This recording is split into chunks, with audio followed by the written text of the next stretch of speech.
Yo, show me the money is easily becoming my favorite clip of all time. Yo, shout out to you for being here. Welcome to the Football Power Hour. My name is Botswana Papi, and I'm so honored that you're here. It's kind of crazy that we're going to be diverting our attention today to African football, and I showed up. Am I late? No, not even late. I'm on time. I'm on time. So you know what? Give me my flowers, please. Because I'm kind of like Give me my flowers, please. There we go. I want to also say big up to you if you're African, and if you like African football, also big up to you, even if you're not African. But today's conversation is I hope it'll be illuminating conversation. I hope it'll be something that maybe we might get to some sort of like fruitful part of a discussion, because let's be real, what is holding African football back? The simple, straightforward answer that Kenny said at the very, very beginning, before the stream even started, was corruption. End of story. Case closed. I think the story is actually a lot more nuanced than just oversimplifying it and saying corruption. It's a very different kind of corruption, a special kind of corruption, a nuanced corruption. And I hope today's show we talk about it and sort of like expose some of that. And hopefully, if you're not aware of this, you can also be, a little bit more aware. That's all, for the price of a like and a subscribe.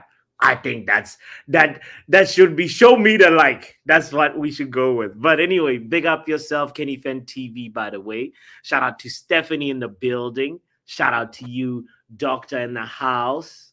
Stretford Elite, saying African timing when we talking about AFCON. Matter of fact, like I guess we will talk a little bit about AFCON, but like this wasn't even the AFCON preview. I was talking with Overhead Kick TV about that. We need to do like a proper AFCON preview. But I know that is it Congo who's playing very soon, in like an hour or two?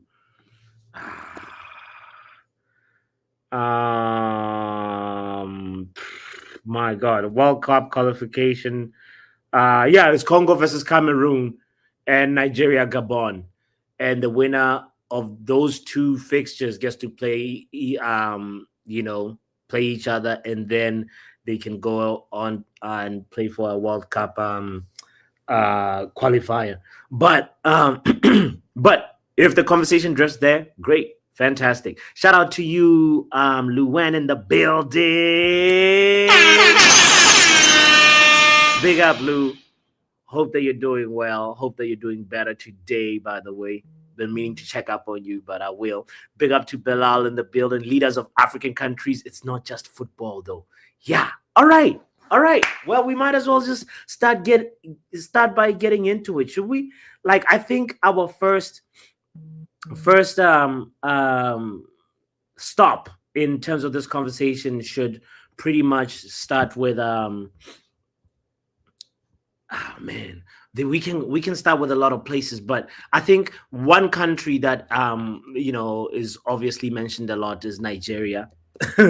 Guys, we're talking about it's not just the continental problem. This is a global problem, but today's focus is sort of just through the lens of Africa, I guess, because we're talking about things that I think exist even in Europe. It's just magnified in a different way when it comes to the motherland, aka Africa, aka my heritage, the place I love and the place I hate. It's for this reason why if you knew the potential, if only Africa, you knew your own potential, we wouldn't be having stories like this. All right. Let's start the conversation here, first of all. Listen to these guys really quickly, and then from there we will talk about this. and expound on the topic. Of funds is not a new thing. As a country, in different aspects, in different sectors. They're talking about Nigeria in particular at this very moment. This is a podcast called The Beautiful Game. Sub to Mike, I think that's his name. Hold on. What's his name again? Oh God. The Beautiful Game with Mike. Exactly. I was right. I thought I got the name wrong. Okay. Sectors it comes up. But now we are saying that maybe FIFA is also complicit in this. Remember, FIFA Uncovered. That was what, about 3-4 years ago, where that documentary came up about corruption in FIFA. The World Cup. Yes, where that documentary came up about the corruption in FIFA, where FIFA could close their eyes to some things just because they need support from these federations, or people in FIFA need support from these federations. People in FIFA, they need to maintain their vote, they need to maintain their place, and they need support. And so maybe they don't audit as much as they should. They need to, now they'll stock on FIFA. Now. Boom. Bombshell. This guy's just already dropping bombs to a very multi-layered problem. He's talking about FIFA's involvement in African corruption, in football specifically. And this is actually something that I want to first of all, just highlight, right?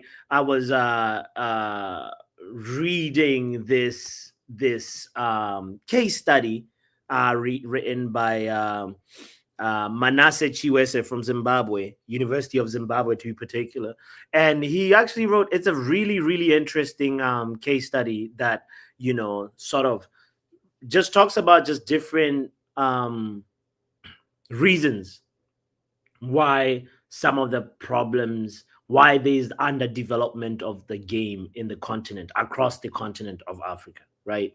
And he cites different countries, and the first thing is just it's very, very, very frank. It's very candid. It's not beating about the bush. He just says corruption is synonymous with African football. You cannot separate the two at this very moment, and this it goes hand in hand when you look at how African politics locally meddle with the federation. So if you want to understand the structure, there is something called CAF, right? CAF, the governing body. This is the governing body for the football in Africa, right? And then each country has a national federation, and the national federation reports to CAF. CAF ultimately also reports to FIFA. So that's how structurally how things, the football administration, organizational structure is in general for most of the countries in Africa. I think actually for all, every country should have a federation of its own to sort of govern the internal matters of that particular country, right? So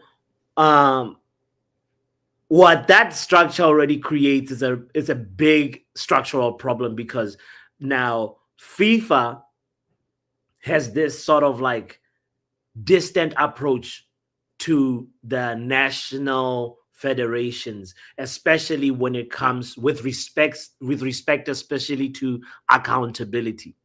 FIFA, matter of fact, has this this guy that I'm mentioning, Manasseh, right? He says FIFA has this non-interference policy that allows corruption in whatever federation of whatever African country to keep growing and keep spreading. And the cycle repeats itself. Whether you remove the president of the federation or not, the problem still permeates. And it's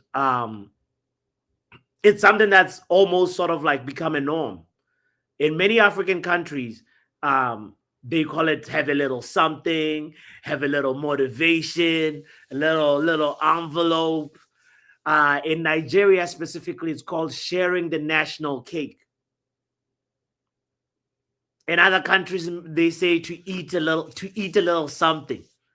I think in South Africa, they would say that too. So It's become a norm. And this person in particular that Wanase says that there is this thing called he mentions another scholar, by the way. And this scholar talks about something called the big man, small boy syndrome. The big man, small boy syndrome. Matter of fact, where the hell is that whiteboard? Let me get the virtual whiteboard because I don't have the physical one at this very moment. Let's get into it and actually really try and like list some of these problems and why they exist. Where is my whiteboard? I think there it is. Boom. Whiteboard has been located. Boom. Let's quickly just go straight into it. Boom. Share screen. I am killing it right now. Boom. Okay. No, as soon as I said I'm killing it, I jinxed it. Okay, so share screen, and then where is my I need to have my, there we go. Okay, cool. So first things first, right? Why is there corruption in African football? And this guy was talking about something called the what? Big men. He called it the big man, small boy syndrome. What is that? Big man, small boy syndrome. All right, let's dig a little deeper. The big man, small boy syndrome, in which the big man controls and gives orders, the small boy obeys and does not dare to speak his mind. Most of the people employed in football in Africa are clients who are placed there, in most cases, without any proper qualifications or skills to perform the task. So the small boys are just doing what the big man says. And that's why there's this continued political influence in football. People amassing wealth and power for their own private greed. Okay. All right. Fair enough. There's other instances where you've seen football players, successful football players, chip in their own money to try and help a situation where, say, for example, the National Federation has embezzled some funds that were supposed to go to the players, and the players are not paid. And we've seen George Weah, Saif Keita, Didier Drogba, Kalusha Balwa taking out their own funds to help develop their own communities and sometimes bailing out the national teams. So there's this thing called the Fair Report, which outlines instances of vote buying and corruption in elections for footballing positions. One example is in Zimbabwe, where 2 football councillors admitted receiving $2,000 each for their votes in electing the football president. Now, this problem also implicates journalists in Zimbabwe who took and demanded payments from football officials to write favorable stories. So from football agents are often accused of paying off coaches bribes. So players they represent are called up to the national team, increasing their market value. This leads to internal problems between players when they report for national duty. The best players do not always get selected, and this impacts on the performance of African teams at international competitions. Matter of fact, you can copy and paste this situation for a lot of African countries. Football agents being involved. I think, matter of fact, we in the last World Cup we talked about this, where the left back for Ghana, I'm forgetting his name, but his agent was also either former president of the federation. Doctor, you better can't speak on this one because these are your people here. But the fact is, the best players do not always get selected, and that ends up having a big influence. You know, it ends up having a very, very big influence on why some countries do not end up becoming as big as they should be, or becoming as successful as they should be. We only have one-offs. Didn't Cameroon one time knock out England, and we were like, oh my God, this could be like, this is a big signifier that African teams can actually do it. They can do it. And then all of a sudden they fade away. And right now, I'd say the top African team that's performing is Morocco. Morocco still has its own problems. Anyway, let's quickly continue on this thing and look at other examples. In Cameroon, mobile phone company MTN once pumped in 600K of an 800K project to renovate a number of stadiums, right? The other 200K was to come from Fecafoot, the Cameroonian FA, but instead 146K ended up in the pockets of the then sports minister Thierry Edzoa, so that he could breathe easier, he said, after the payment. The work never happened. The 600K is unaccounted for. Jesus. Let's visit another country, Ivory Coast. So FIF, I guess the Federation for Football in Ivory Coast, received $1.6 million a year from the Ivorian Petrol Refinery Company, but local clubs never got any of the money.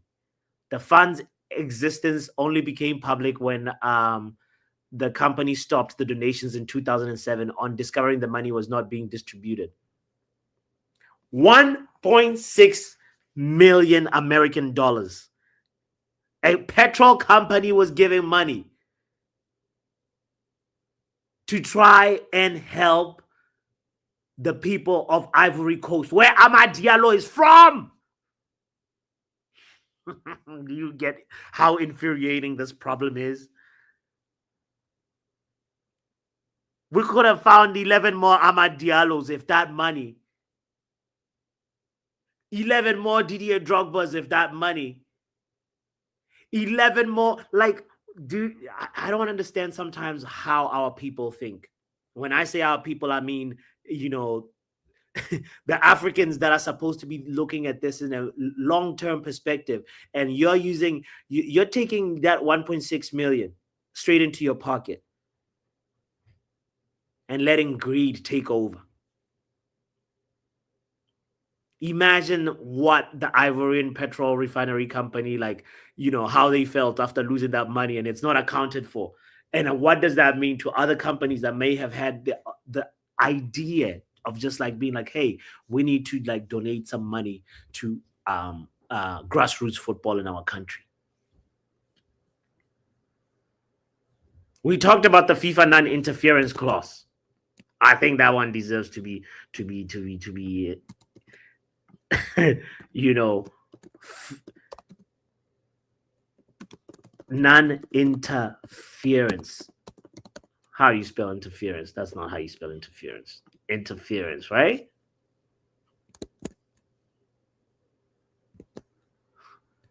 I think it's ENC. Whatever. You get the point. The main thing is that FIFA has this rule that states that each member shall manage its affairs independently with no influence from third parties. This rule was put in place to combat political and government interference in football matters, especially in authoritarian regimes. Stories of imprisonment and torture of players and officials highlight the necessity of this rule. In Africa, where football is followed passionately, political interference is part of the game, but covertly, as the FIFA states forces government not to take over control of football matters. FIFA Director of National Membership and Development notes that political interference is when a government tries to take direct control. The most common case of political interference is when a government perceives that the executive committee of the National Association is not performing well enough and decides to take action. Often because the national team is losing too many games, they decide that changes must be made and want to put someone else in charge. Other than that, it can be a lot of different things.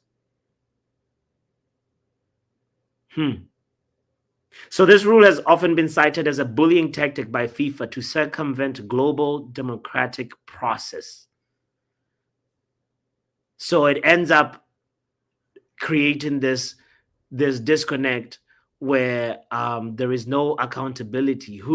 If FIFA gives money to a federation and says, go develop some stadiums or go put this money in your grassroots football, there is no real accountability from or auditing from FIFA's side because of this rule and this approach. Talk about Zambia. The National Sports Council in Zambia suspended Boyala from all sporting activities after he was implicated in a corrupt scandal involving the transfer of a youth player to Israeli club Maccabi Tel Aviv. Boyala had refused to stand before a parliamentary committee to answer questions on the transfer. The ban was rescinded after FIFA intervened with a letter signed by General Secretary Jerome Valk stating that this current controversy circles around issues falling under the direct competence of FIFA. The defense of the fundamental principle of the autonomy of the FIFA member associations from external influence. B, a whole bunch of mumbo jumbo, guys. Just verbiage, words that was just saying, leave the National Sports Council guy alone. This is FIFA protecting corruption in Zambia.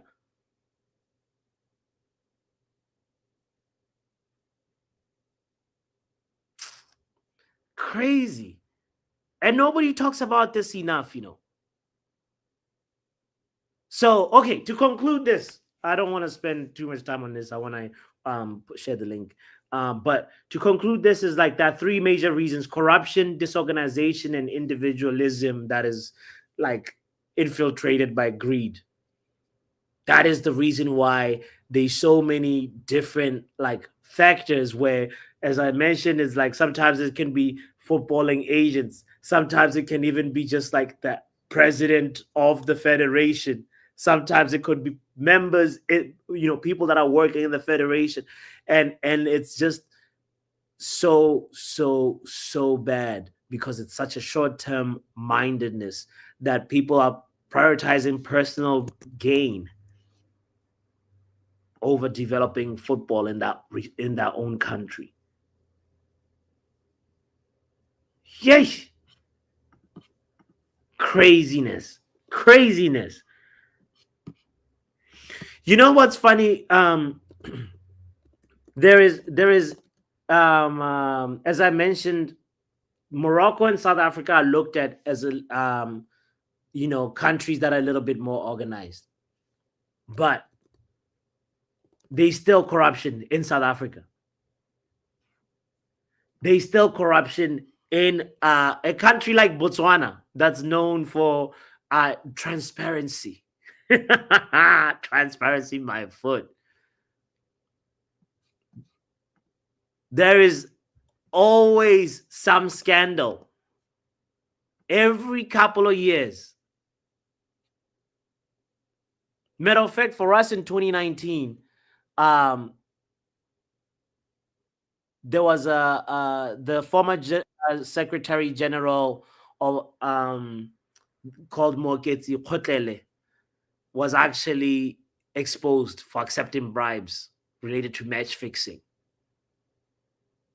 So for Botswana, there was something done. Manj. But it's crazy because other countries don't end up like, having some of these people, these frauds exposed.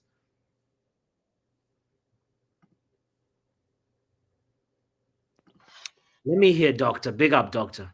Hey, how are you? I am good. I was about to there's a clip that I want to show, but I want to hear your thoughts before I get to that clip, because this clip talks about South Africa and referees as well, because this problem is such a as I said, it's like very, very layered, If we start talking about this corruption in football, we'll end up talking about corruption in the government, and we'll go. It is so annoying because we are our own problem. We do this to ourselves. Do you know how far? Do you know how far we could go with the talent we have currently? Every country, even we don't even have the best of the best because people like Mbappe and Co are playing for France. Nico is out here playing for Spain. Even Lamine Yamal is playing for Spain. You know what I mean? Yeah. 1998 World Cup. Go back and look at the people who are playing. In fact, France in general, from ages time, the only white person I remember being on that team is Ribery. Correct me if I'm wrong. And even him cry, I feel like he has Algerian his heritage somewhere there. Yes. Correct me if I'm wrong. No, you're right. Ribery, I think. Yep. See? Yeah, there's a lot of talent. That the point you're bringing, Doctor, is so important because we end up losing all this talent because even in coach losing this talent, we're still ahead. Because look at the Ghana squad. Our first World Cup with who we had. Our first World Cup with who we had. We got to the round of 16. 2010, which was South Africa. We were 2 cents away. Luis Suarez, I swear, me and him have beef. 2 cents away from getting to the semis. And I guarantee you, we would have played Netherlands or something like that, and I guarantee you, we would have given them a fight. We would have given them a fight. You know. Yeah. So, even last World Cup, you keep getting close. I hear your point. Morocco, it wasn't Morocco that played Algeria in the semis, right? They played Algeria. I know. No, sorry, Argentina. Who did Argentina play in Qatar? Portugal. Yes, they played. Portugal didn't get. Yeah. See, if it wasn't destined to give the World Cup to what's his name, Messi, I swear to God, they would have gotten to the final. So my point is, we are our own. We do this. The people, the older generations, everybody does it, but the older generation just doesn't want to let go of power. It all goes to power, and they don't want to let go of the power they have. Yes. Not letting go of power. What is it? Power. Look, I don't even power. Which country has a 98-year-old president? I feel like it's Uganda, but I don't want to put it on that country. He's been in power since I was a baby. Yeah. I think it might be you. Yeah, you might be right. I can't wait. Let's see. Is it Uganda? I was just reading about this not too long ago. African president that has been serving for the longest. I get right. It's at least 25 years. He's the longest serving African president. President, period. Yeah. 98 years old. Oh God. Why are you not letting go of 45 years power? in power. Anyway, but that's Why I hear have you. you not you It, relinquish the power? It's okay. You've taken from the country. You serve the country. We love it for you. yeah. Let the younger people who can walk, who can talk. I really feel like this is including in football. If you Equatorial reach a Guinea. certain, if you reach a certain age, Yeah. there should be a top limit. You know how before you run for anything and anything, they say you have to be at least 35 and older, right? Hmm. You can't be more than 62 retirement age or something like that. Hmm. And it should include in football. Once you retire from football at Yeah. let's say 32, when you hit 60, retire and go into punditry or something else, or be part of a legend something. You know what I mean? Yeah. Yeah. Yeah. Yeah. Yeah. Yeah. Yeah. No, Yeah. let Yeah. it go. I hear you. I hear you. All And right. we have to have regulations, a regulatory board who is non-biased to Yeah. follow. If FIFA gives a certain country the money to build a stadium, pop up. Just don't tell them you are coming. Just show up. I want to see the stadium. Yeesh. That's how you shock them. Look And at this is look. me talking. I'm not. This is the right way to do it, but I Yeah. know I grew up in Ghana. Look at this wealth of talent that's really from the motherland right now. Current players that could have been like actually, you know, been playing for the for their respective countries. You know, Yeah, yeah, Guendouzi, Desasi, Saliba, Coleman, yeah, Kamavinga. yeah. Crazy. So, in your opinion, Doctor, I want to move on to the next caller. Like, in your opinion, do you think, like, one, what do you think is how do we solve Mhm. this I've problem given in as a fire country? everybody. Fire one, two. What in the case of Nigeria, I have no idea because Fire that is a special everybody. case. In the case of Nigeria, I Yeah. don't know what because you could do a real reshufflement of the federation over there, but Yeah. theirs is deep, like the deep stuff. So I Mm, don't know. You have to ask a Nigerian. But for everybody else, we uh, need to stick to. We need to fire everybody and follow the rules and regulations. That's it. big up, dog. Fire everybody and follow the rules and regulations. Um, you know what? It's an interesting one. It's an interesting one because I if there was one solution, I think we would be in it. We would have figured it out. But I bet it's different for every region. Like I don't know what firing everybody will achieve because like you gotta employ some people afterwards. And will those people be corrupt? Stratford Elite, what do you say, bro? So I don't know if you've seen the meme of that South Sudan president where they're doing a BBC interview, I think, and they're asking him, um, is South Sudan the most corrupt country in the world? And then he says, South Sudan is part of the world, and there's corruption in this world, and South Sudan is part of the world, so therefore South Sudan is part of corruption. Then they tried to gang impress him, and then they ask him, but is South Sudan the most? And then they ask him, "Are you specifically the most corrupt?" And he says, "No, I'm not the most corrupt. We're just a part of a bigger problem." So then this is the situation I'm going to put to you: is Africa part of the corruption that exists in this world? Is it more corrupt, or is it just highlighted more than the corruption in other parts of the world?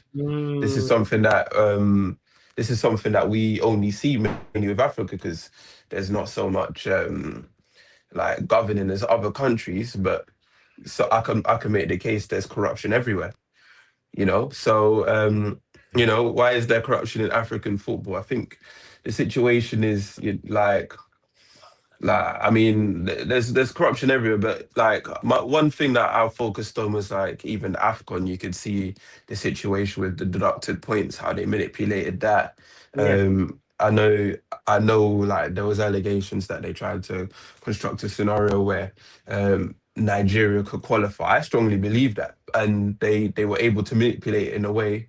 Otherwise, they could have just done like the most points like anyone else and just you know done an exception for that group with Gabon, but that's not what happened. So I try to focus mainly on the football, but on the political side of things, Mm, there's there's just a inevitable corruption's going to exist.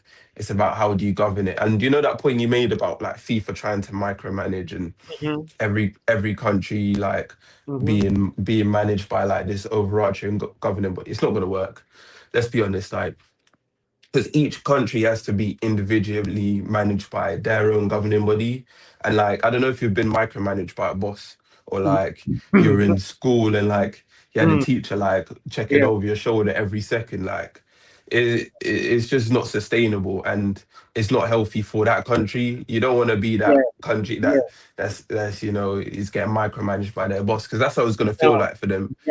Uh, 100%. So that's particularly why, say, I was bringing up this example when Manjo was asking about Botswana, right? I mentioned this guy who was just fired, and he was actually not just fired; he's banned from all, like, even attending football games. It's like a lifetime ban because this guy was crazy doing like he's got age cheating scandals where he registered like a team that was an under 17, like, regional tournament, and a lot of the players were over 17. They had to do some crazy testing to really figure out that these guys are actually over the age limit. There's like match fixing, ticket, like what do they call it, ticket scalping scandal, where, bro, it's crazy. And for Botswana, they were just like, all right, we need you out, we don't want like our name tainted like that. But other African countries, like, I don't see that much like pro.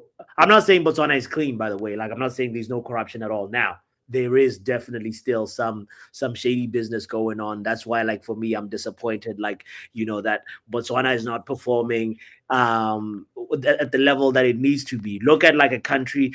We like to rely on the fact that, like, oh, we only have 2.4 million people in our country, but bro, Cape Verde has less people, and look at where they are in that football.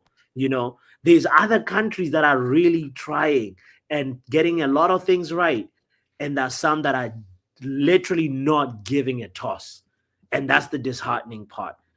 Because if we yeah. put it, you know, I hear what you're saying, and it's definitely facts that when there's like what you're kind of highlighting is overt and covert corruption, and yeah, there's corruption where it's under the table, like it's not really that bad. Like maybe you see it in the workplace, maybe it's like nepotism, you give your kid a job, or you're playing, like the manager's son or giving people an opportunity, but then they're actually taking a part of it. So people are getting favoritism or you're giving extra funding to one or two projects, but they end up working out well. So no one really like bats an eyelid. They may give a side eye, but it's not that serious. But when you're doing the most, if like you saw the betting scandals in Turkey where it's like, you got refs and everyone in the governing bodies yeah, placing bets and it gets flagged and everyone in the world knows about it. Then it looks bad, not just for the country, but like the yeah. whole governing body. And then that's when I think FIFA have to do something. So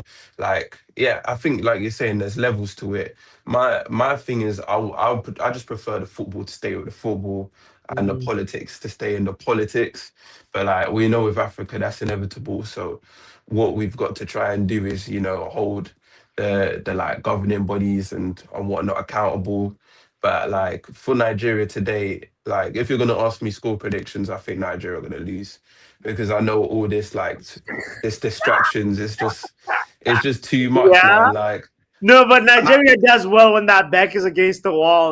Like, that's you the say crazy part. this, and Osimhen's in great form, but bro, Yeah. like the media, like I saw their captain Troost Ekong said like they were gonna go to training after I think like they sorted or they came to some sort of agreement. So all this disruption doesn't set them well against Gabon. I think is it Gabon they're playing? Yeah, and Yeah. they're a great Come on. team. They've got Yeah. Aubameyang who is gonna be up for this. So yeah, I think they're gonna lose the other game, DRC versus Cameroon. Yeah. Yeah, I think our boy Mbeumo will cook there. It's just Hey. can they outscore with Onana and go the opposition?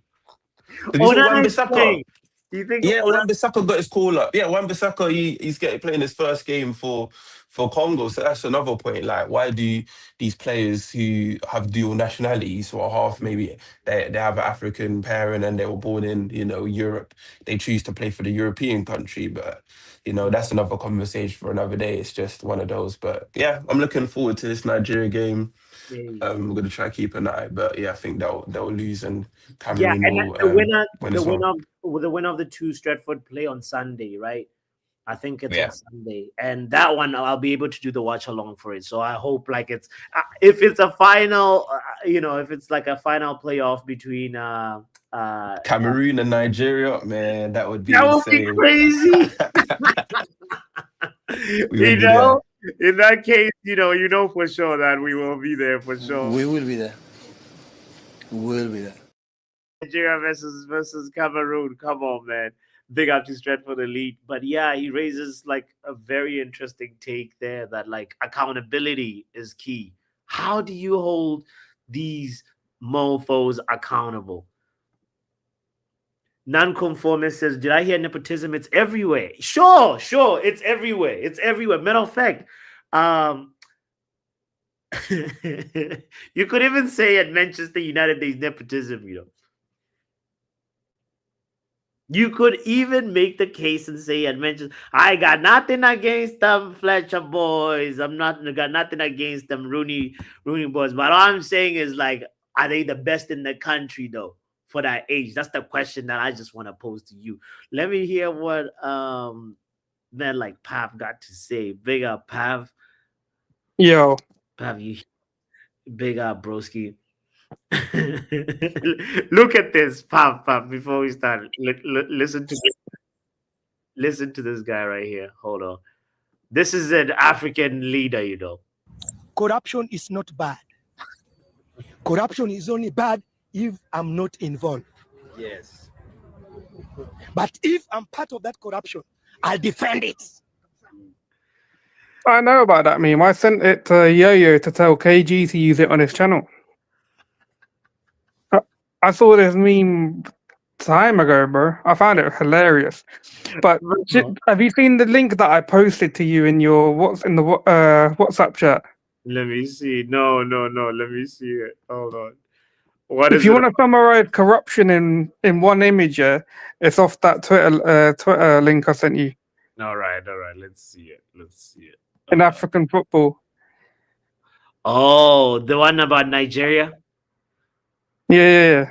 Okay. If you really want to just sum up corruption, yeah. Let's see. So FIFA gave Nigeria 1.2 million and they gave Kenya 1.2 million, right? The goal was for both of them to build stadiums for football development. And look at where we ended up. So the other one is Nigeria and the other one is Kenya. This is what $1.2 million gets you. Wow.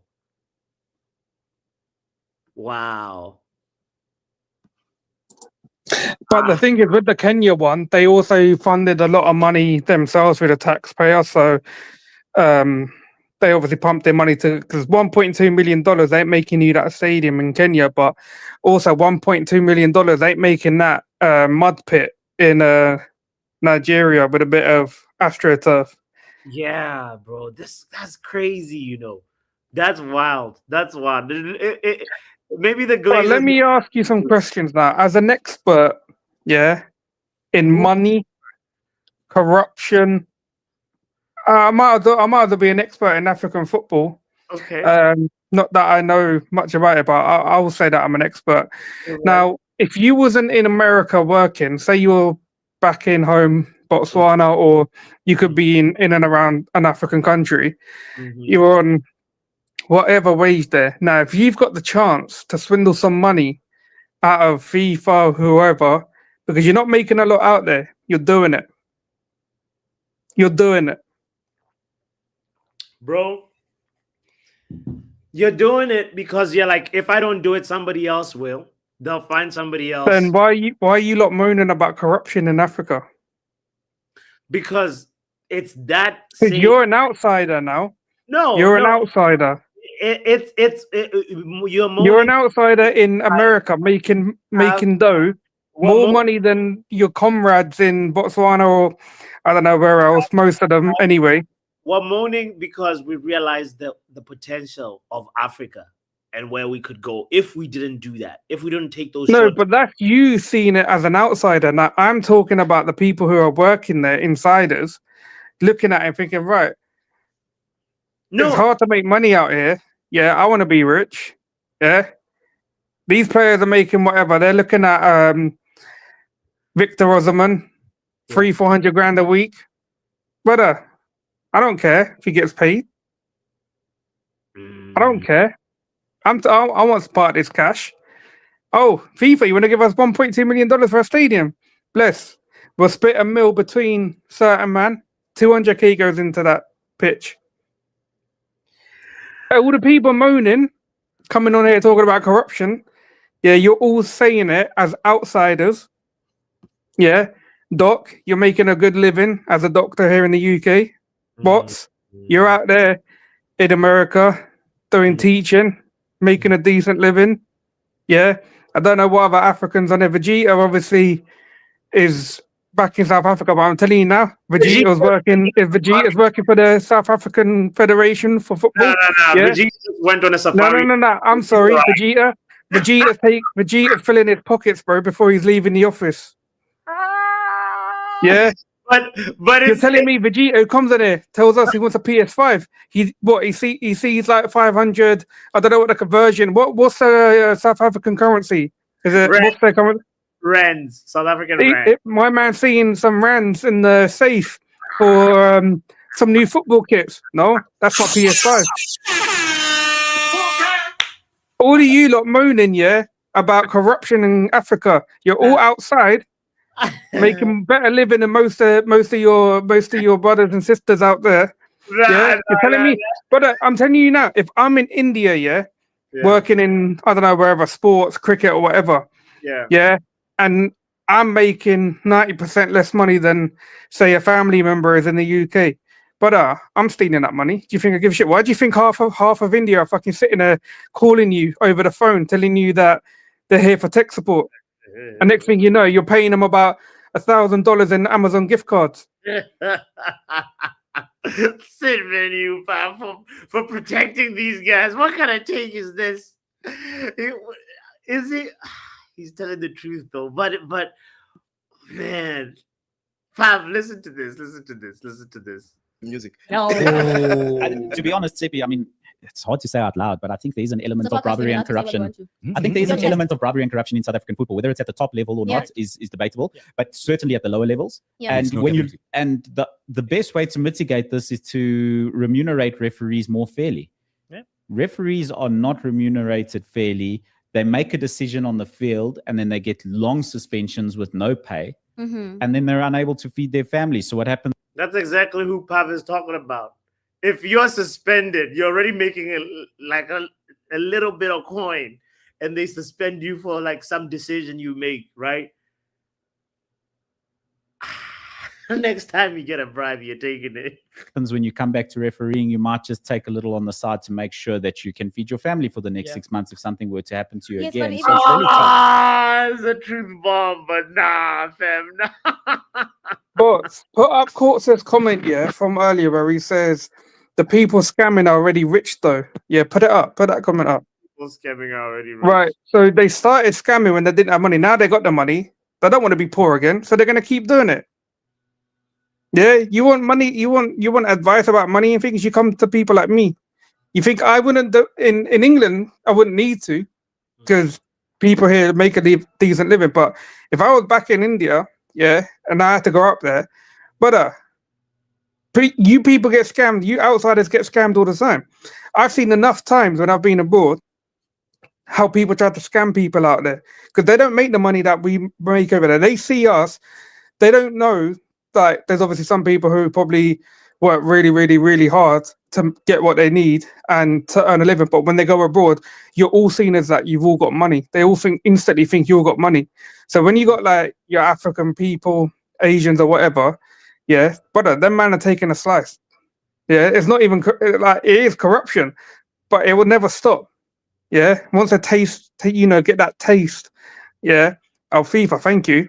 Keep sending more. We're gonna build this. We're gonna build that. We need it for this charity. But I stopped paying money to charities a long time ago because I know it don't go to the right people. It does not go to the right people. How many of these African charity adverts do I see come up on TV?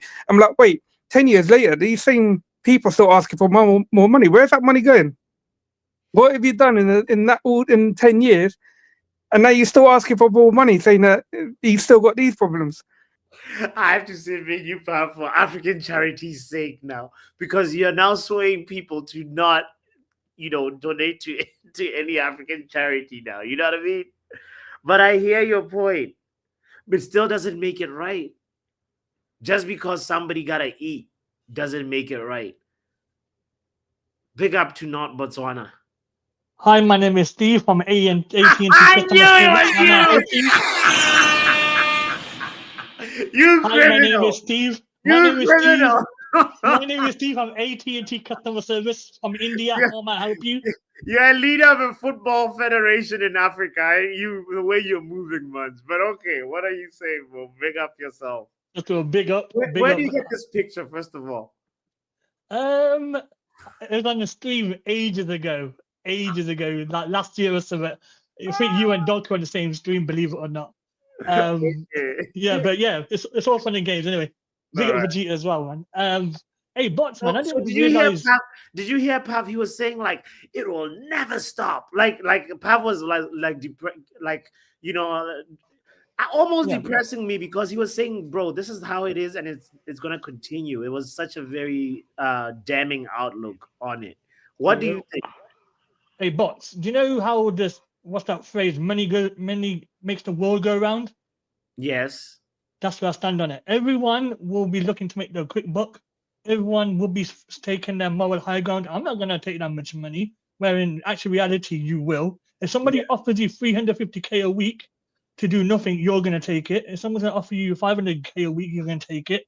Only because you're on YouTube, don't want to, take away your moral high ground. Everyone's corrupt. Everyone's going to take the money. We're all the same. Let's not kid ourselves.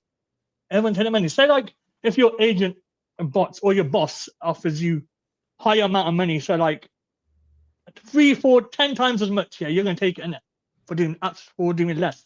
Everybody does it. Don't lie. Everybody does it. That's true, but the fact that it's happening, it needs to be called out more. It needs to we need to figure out, put measures in place to make sure that that's discouraged. That kind of behavior is discouraged. We know that greed is human nature, young papi. We know that it's happening in different parts of the world, but what can we do to reduce it? There's nothing you can do. There's nothing you can do. You know what the problem is? Hello, bots. Can I speak? Hello. Hello. I hear what everybody's saying, and it's all fun and jokes, guys. Man. But when you're actually living in these countries, and I know Pav made an example of India, and if he accepts that that's the conditions, that's fine. But the adverse consequences of the thing, it doesn't matter that I would take it or not. There are people whose lives are being impacted. I mean, in South Africa right now, we've got 2 commissions going on because of the sheer level of the corruption reaching to a point where the mafia is actually dictating what's going on in our country. Okay, so I can hear what everybody's saying. Do you have a national? In Botswana we have the Botswana National Sports Council and the Botswana Football, the Football Federation, right? And they're kind of Sports Council tries to hold the BFA accountable. Yeah. I don't know what's the structure like in South Africa. So yeah, we do have governing bodies that are put in place to. So for instance, the sports ministry would keep SAFA in check. Okay. If SAFA starts doing a whole lot of dodgy stuff. That's why, like I said yesterday, that it's bad, it's dodgy, but it's not like Zimbabwe bad or Lesotho bad. Guys, these people don't have stadiums. Never mind the pitch. That pitch you were showing. Yeah. These guys don't even have that as a bare minimum. To the because people are asking why is Zimbabwe playing their games in South Africa? That's corruption. That's corruption. But it's because they don't have a stadium to play in Zimbabwe, because Mnangagwa or whoever is in charge is eating the money, and he's preaching communism. So yeah, it's fine to say that because me, I've got my job, which by the way, I'm living in the red. If we want to play that game, because the corruption is causing inflation, which is eating into my life. It is affecting my ability to support my kids and my wife. It's so bad that we can't even use public facilities. We all have to pay for private, and we don't even have the money for private. So I hear what everybody's saying, but I feel like to a degree there's a level of ignorance about the sheer level of corruption on the continent, bro. That's all I wanted to say. I'm not saying that I wouldn't do it or moral high ground or whatever, but bro, there's a reason why we pay black tax us anyway in South Africa. What is black tax? Corruption is a fake.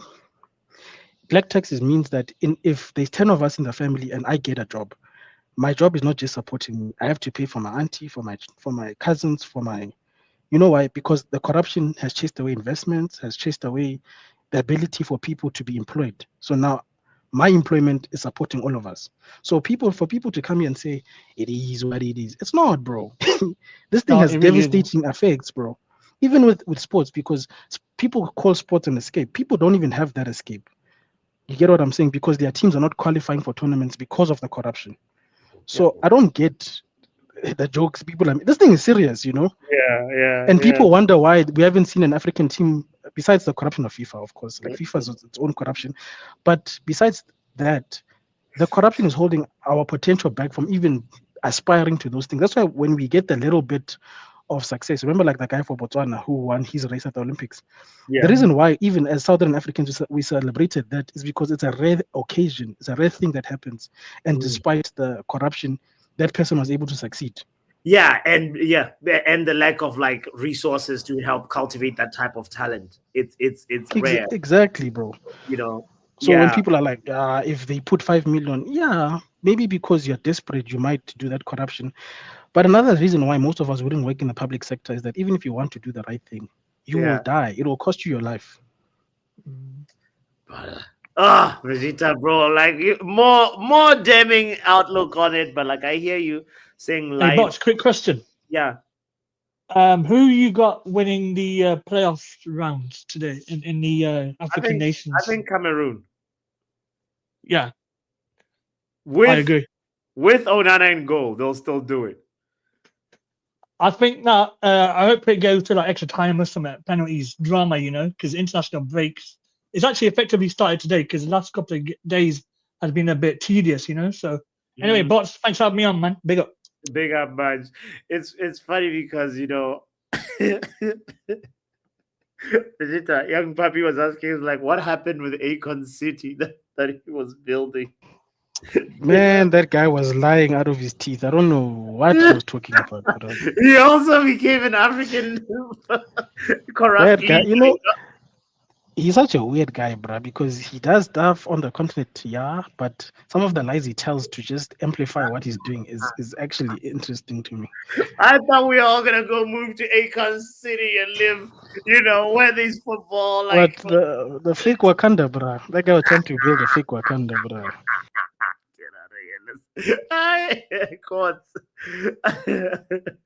Big up, bro. What's going on? Stop sharing your screen so that, as in, you don't need to share your screen anymore. Sorry, I totally forgot about that. That's cool. See, there you go. I think the corruption thing, is like, it is mad because what my point when I said about it's often the people at the top who are who are the ones that scam the most. Because like if someone like hustles you out a little change, like when you go Jamaica, it'll be like, right, for a local that top might be $10 US, but for me as a man from English, even though I'm from England, even though I'm Jamaican heritage, $20. I don't mind that.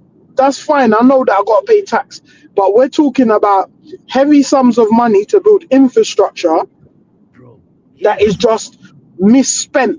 So I remember watching like the FIFA documentary, and obviously FIFA's corrupt in itself, but one of the things they did around the African around the World Cup in South Africa was they tried to put loads of money into African football. Now, like, I think Morocco used that money well. And I think there was another North African country who was like, right, let's not sit on this money. Let's build it. Let's use it. And I think they showed the facilities that they had, proper facilities. And then I think they went to like Kenya. And Kenya, they had a hut and a chicken running through it. I'm not even like, I remember it was a FIFA documentary on Netflix, but around the Qatar World Cup time. And it's like, you're like, there's finances there to build infrastructure and to use it. Like, I'm a big cricket fan, yeah? West Indies cricket is in a bad state of affairs because the people at the top are more interested on the amount of dollar signs they're getting rather than actually being able to go, right, let's be competitive. And I hear that obviously there's the third world country tax thing. I get that, like, as in the even though I would say like the difference that we have is if you live like in the States or in the UK, like right now I'm close to the breadline in the sense of a lot of my money that comes in goes out on my mortgage, on food and whatnot. Yeah. But there is a higher standard of living. There's a higher base standard of living over here due to healthcare and stuff and rest of the infrastructure. So I understand that in a sense, and it doesn't make you rich. Like, and I know doctor said don't put rich money, but in one sense, even if we're struggling financially over here, we are richer than our people back home. I can't lie about that. Sure. But it is sad when you're like, there is money to be had. Let's look at Nigeria, yeah? Yeah. On paper, Nigeria could build the best squad in Africa, hands down. We can all say that. And people go there are and then there are calls from people to go to someone like Saka and go, obviously it's too late now, but the young players of African heritage coming through now and going, you know what, don't play for England, play for Nigeria. And he's gonna see Alex Iwobi's TikTok and think, no, have you seen the St. George's Park? It's nice. Bro, the former Cameroonian goalkeeper, not the current one, but the former Bell, I think that's his last name. He was talking about the fact that $90 out of every $100 that's donated to African football goes to people's private pockets. It's the boardroom. Yeah, the boardroom see that money, not the players. And what we're doing is success breeds success. Yeah. The more success, and also what is short-sighted because the people are thinking about collecting their money for now, but success brings money. Say you're a small, think of Morocco's run to the semi-final of the World Cup in Qatar. Yes. What did that do? That puts more eyes on Moroccan football. Yeah. What does that do? That's gonna send scouts to Morocco. 100%. It's gonna set up networks, sponsorships that you never had before, and it's long-term financial gain. But it's all this. There's short-termism of greedy guys in charge, who all they care about is themselves, and what they're doing is they don't care about how can I build this for the young generation coming up. It's where can I get my payday, and it's like, because I know, like, we joke about, obviously KG's got the sound drop, I think 5% of corruption, I defend it, but it's like, and I know we joke about it, but realistically, like Vegeta saying, the corruption messes like it's messing up lives because of it. Think of how many footballers who, if they had the right facilities, might have been able to make it or had an opportunity to be seen at a young age. Because some things are undeniable. So like Tobago, speed is an undeniable trait. You can say, right, running a fast line, that doesn't need any, but even obviously that requires coaching and stuff. But the pure mechanics of that is you're just built different. To be able to run that fast, you're built different. Whereas football, there is a built differences, but there is a nurturing about it that's needed. Yeah. Raw talent can only get you so far. 100%. Now we're ruining the nurturing phase for a lot of these young people. Thank you for eloquently putting it like that. Well, actually ruining the nurturing phase, because talent is distributed in any part of the world. South America, there's talent. Asia, there's talent. But like the difference sometimes between seeing the young talent that's now put on the stage and the one that ends up becoming an unemployed person or somebody that's working in a different profession because they just didn't have the nurturing phase of it. They didn't have the talent, the resources around them to have that talent be developed and cultivated. That's Courts, bro. Thank you for sharing this. This is such a very, very excellent. Because South America is not a rich continent, is it? Like South America is not a rich continent. No, it's not. But it's not. Footballing wise, yeah, they've got an infrastructure. Yeah. We just need to build that, because the Caribbean, obviously, is smaller islands and stuff. But me and my dad was talking about this yesterday. About how can we need to realize that we do need like those Premier League players who aren't necessarily good enough to play for England, but could play for Jamaica, from parent or parent.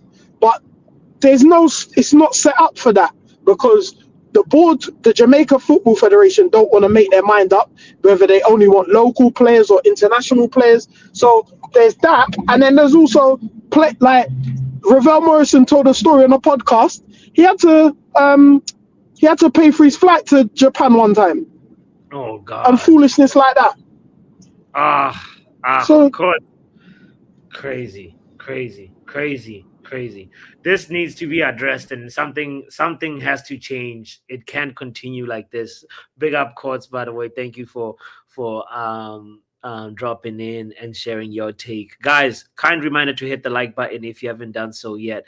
Let's talk to We Deserve Better. Hey, how you doing? Can you hear me? Because I've got my headphones on. I can hear you loud and clear. How you doing? Good man. Yeah. I'm good. What is holding African football back, in your opinion? Well, you've got to look at history. Do you know what? When you take away whole loads of families from our entire continent of people, when you bankrupt that country, when you put poverty as the sole barometer on how you measure people, there's always going to be issues. But corruption isn't just exclusive to the African continent. Corruption is everywhere. It's everywhere. Sepp Blatter, all of them, right? Even in this country, football is corrupted. But what's happened in this country is because there is a distribution of wealth, the corruption happens elsewhere. But the corruption goes on nonetheless. This government stole £400 billion during COVID, and still nobody's talking about it. 500 prisoners, criminal records were wiped clean, suddenly mysteriously disappeared. I bet you they were their mates. I mean, corruption goes on everywhere. I mean, there's a difficulty as well with African football, is they put AFCON in December and January. So what that does, it disenfranchises people to want to take African players. So there are so many barriers that are put in place, because why does that not happen with any other tournament? You know, they get all the splendor of the summer. These guys end up missing games. So there are barriers put up. I don't worry too much about corruption. I'm more angered by the discrimination. I thought it was due to weather conditions, by the way. We Deserve Better. I don't know. AFCON happens in December, January. That was my understanding. I didn't know, like, because some months can be really extremely hot and have rainy seasons that would interfere with the tournament if you tried it at a different time. That was my understanding. I could be wrong, you know. Yeah, I mean, if it's exclusively that, then why is the World Cup then happening in these in warm countries during the winter? Yeah, and if it was exclusively a weather issue, well then pause all the leagues so that AFCON can get the respect it deserves. It doesn't get the respect because the people that are playing it are treated as second-class citizens. That's the whole worldview, unfortunately. That's the difficulty. And when you treat people like that, they will try and do what they need to do to get ahead. And that's the corruption breach. And they know it. They've set this up. So you know, I have a lot of compassion for our African players, and you know what it's like. Another form of corruption is racism, right? So if you're coming to this country and you're trying to get ahead in football, you know the way black players have been treated. It's changing a bit now, but for decades they had to experience loads of racism, and that's corruption. So you know, corruption takes many, many forms. You know, it really depends how you see it. It's a broad picture. So you know, your take is we deserve better makes me feel like answering the question saying why is African football not progressing, and we say corruption. It's such a very it's not the answer. That means, because like as you're saying, corruption is everywhere, so it's not just corruption that's holding African football back. You know what I mean? You understand what I'm trying to say? Of course it isn't, and until there's a level playing field for black players, you will never be able to answer that question. Until people are treated fairly, until people get a fair shot at being recognised, until that competition itself, AFCON, is treated in the same way as the World Cup and the European Cup, where there is no interruption of league games, until it's given that same status, there's always going to be, and do you know what's really interesting? And I'll put my neck out on it. When black people do corruption, it is discussed. And when it's not black people doing it, it's swept under the carpet, because the people that hold the power aren't going to be black people. And that's the problem. And you can either read it, you know, you can either listen to all of this propaganda about black players in AFCON, and you know, there is a racist slant to this. You and I know, most people know, most decent people know, regardless of their color, know that race exists, and know that racism exists in football. So that hierarchy of who is valued more and what competition is valued more is already in place. So it's a broad answer. You know, I just wish they would find a way to give AFCON the status it needs. You give AFCON the status it needs, then you suddenly get a much more rounded approach to how you can keep the competition secure from those niggly issues. But until you do that, there's not going to be the oversight. You know, that's the issue. Big Up, we deserve better. Put AFCON on the same pedestal as other international competitions. That's We Deserve a Better's solution or step towards unlocking African football to its rightful potential. We've had other solutions. Doctor said fire everybody. What is your solution, Young Papi? And then we're going to talk to Overhead Kick TV, and then we're going to jump on KG stream after this, guys. But what are you saying, Young Papi? Yo, what's good? Yeah, bro. You've been hearing the conversation. I want to hear your take, and then we go to Kani after you. Yeah, no worries. I mean, I couldn't really speak on like my country, really, in all fairness. Like, you know, to be fair, when it comes to football as a whole, the only issue we have is we got electricians and truck drivers and you know, chefs and all of that there, and you know, we got damn type of people in our football team, whereas we would never go any further because of that. Like they don't put no money into the industry, like, you know what I mean? The football. They've been paid from FIFA. Like they have definitely been paid from FIFA. Where did the money go? I don't know. Bro, the thing that we were talking about with Courts about, like, you know, there is the petrol refinery company in Ivory Coast, right? They're in Cote d'Ivoire. They gave $1.6 million to the federation to help, like, all right, you know, all right, let's in all fairness, we have somebody who's probably a part of the corruption in the Bermuda government as well. Like, but he's even given up his $50K to the team as well. Can't tell you where that went, but hey. Bro, this is incredible how much. Or to the association, I should say. BFA is called. Yeah. Yeah. Oh, it's called the Bermuda Football Federation Association. Oh, okay. Interesting. Yeah, man. I'm. Have you like as you've been listening to people speak and stuff, like I don't know if there's any, because I'm trying to like include solutions, potential solutions in the conversation of I how. mean, it's just greed. Like again, it goes back to greed. We would Yeah. never ever get any further because of greed. Like since Yeah.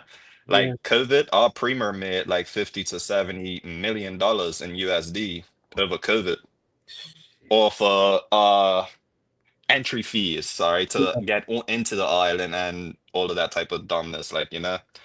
And yeah, pocket it. You know, that like so it's literally corruption, Bro. no matter where. I need that. Yeah, man. I feel you, and I hope that the greed can at least, if people are like, educated about what that greed is doing, that Yeah, might but that might be something. but you know? that's the thing that like, and the greed is where it really starts off, and then it Yeah. leads down to the football. Why Yeah. can't this team do anything? Well, these lot work 8-hour jobs, 8-hour a day jobs, 5 times a week to play football against somebody who literally does this for a living. Bro. You know what I mean? Like you would never get anywhere unless you put the foundation down. Like, you put money into it properly, build a football school for the, youth coming up, whereas like they could focus on football and also get an education. Little things like that, but hey, I'm just a 30-year-old man, just living my life, it's their world. I'm just living in it, you know what I mean? Right. 100%, bro. Yeah, sometimes you just gotta let it go, I guess. Don't even No. stress it out. Don't even stress yourself out, you mean? Nah, young puppy, no, that's not the attitude. But I hear him. He says, preserve your own sanity, because if you make it your own problem, then you end up like becoming stressed out. That's young Papi's point of view. Vegeta says, sometimes I feel like our African leaders make corruption an Olympic sport. SLD says, I can see our African leaders getting together in Ibiza comparing who stole the most. What is Kani saying? Overhead Kick TV, broski. What up? Yo, what's good, bro? You all bro. right? What's going on? Have we gone into global politics or what? Well, go on. Have you jumped into my field? Welcome into your field now, bro. Yeah. What's holding us back, bro? It's the blurred line between politics and football. Football should not be a part of politics. That's the problem, So the thing is that it's initially it's supposed to be separate, but in Africa it's not. But in That's Africa, the government is usually the biggest sponsor. Yeah, because of having a Ministry of Sport, which comes from most of us African nations. I speak coming from like a political standpoint, like African political standpoint. Most of the African governments have Minister of Sports, right? And that Minister of Sports is the FA of every federation comes under the Ministry of Sports. Yes. So you find that the Minister of Sport is the one that employs the FA president. Already there, the corruption has started. It's flawed. Already there. The lineup. Exactly. So it's like in if you go to like even just the permanent secretaries. Yeah. Permanent secretaries are not supposed to be selected officials. They're supposed to be elected by the people so that they're separate. But as the lines get blurred, that's a problem. So exactly. I actually don't know how the general secretary and the president for the football federation in Botswana is elected. Yeah. I don't know how that happens. They are not supposed to be. So stakeholders should be the ones involved in funding FAs. Yeah. But mostly stakeholders in Africa over recent years, they've been pushed away. So the government have come in because African nations get a lot of money as well from FIFA. Participations and whatnot. So that's the stream of money. So now it's like the government has come in to we'll control the ruling of the FAs. But that's where the corruption comes in, because if the stakeholders are the ones that are handling African football, then there will be transparency there. But now, if you push African football, African federations, depending on which nation, into the government, it's hard for anyone to be able to police them, and for the football federations to adhere to non-corruptive laws and all those things, because they'll just be whatever the minister says goes.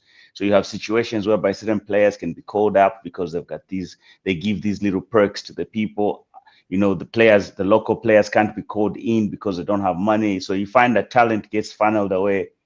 Real talent, real raw talent from the street doesn't really flourish. You know what I mean? So it's it ends up once we just the best players picked for the best positions. Like I was talking about this earlier on, where the coach preferred a different left back, but the head of the football federation for Ghana preferred a different left back, and so, but the coach's left back, the one who he thought was the best person for the job, could not start the game. So when the lineup is discussed, it's sent to the coach. Exactly. You have those situations. How to work, bro. I had friends of mine who coached in the in the Zambian league, bro. Like, where they'll say at times you as a coach, you find that you only have maybe 4 players to pick, your own players. The rest of the players are picked for you. The other sports have already been picked, bro. Yeah, you know, and you know for sure these gotta play, bro.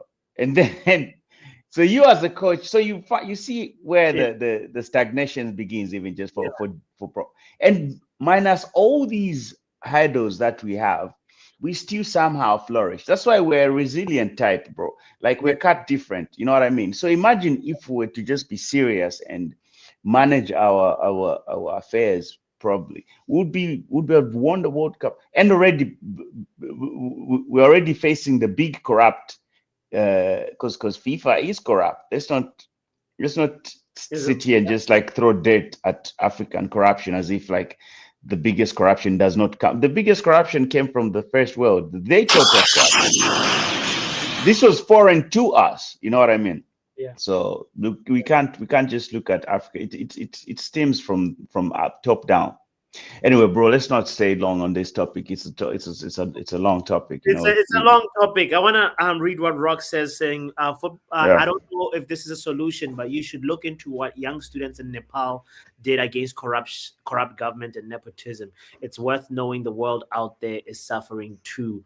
100% Rocks. I want to learn about But I can answer him with that one. The problem is that what young people in Nepal did, you're a bit too late. You should go back to South Africa and see what we did as Southern Afrikaners. We students were the ones, we were being shot by the Boers. We started that revolution, but it always dies when it's an African struggle.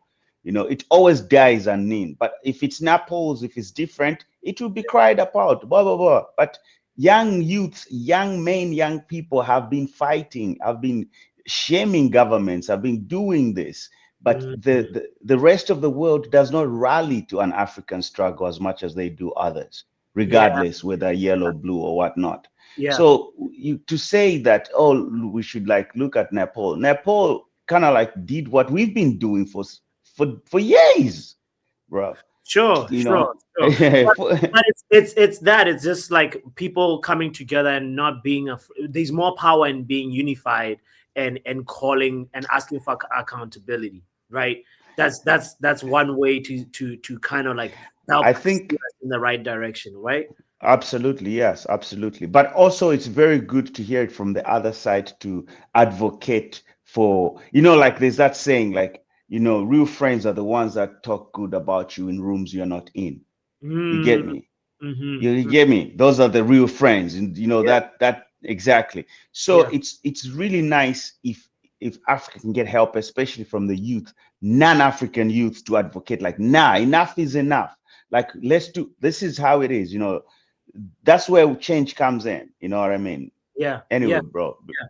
Yo, before I'm accused of trying to form another protest. Kani's gonna form another protest. Exactly. You know how it is. These people in this community is crazy, bro. Big up to Karim. Shout out to Overhead Kick TV. Guys, this conversation does not stop here. You know, Vegeta says in South Africa, we're turning it around. That's beautiful to know that 90% of the national team is made up of talent that is playing locally. Shout out to South Africa for that. We got to take a page from South Africa, take a page from Morocco. I think not everything is all roses, but they're getting a lot of things right. And I hope that we can continue this conversation because we are the people to make the change. We're the people. Hold on. And what you say? Yo, you can't just let me go without, bro. You forget I'm Zambian, bro. What are you talking about, bro? The Zambia under-17 national team is the first to advance to what group stages?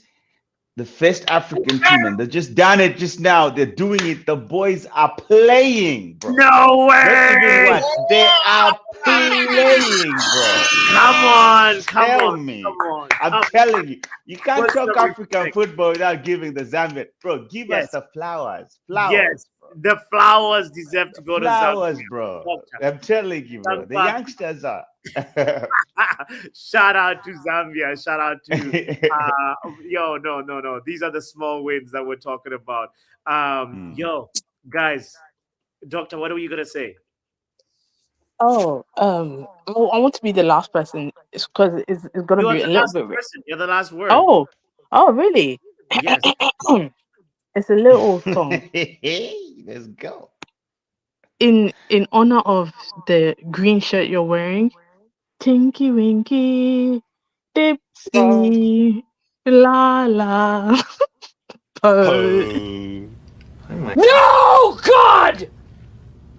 No, God, please, no! No! No! No! Don't forget to hit the like button. Don't forget to subscribe. You're going to be redirected to KG Stream. Please, one favor to ask. Hit FPH raid. Let's go raid KG Stream right now. Football Power Hour raid. Let's go type that on his stream. You don't have to do anything. Just sit back. You'll be directed to his stream right now. So I'll see you there. Football Power Hour.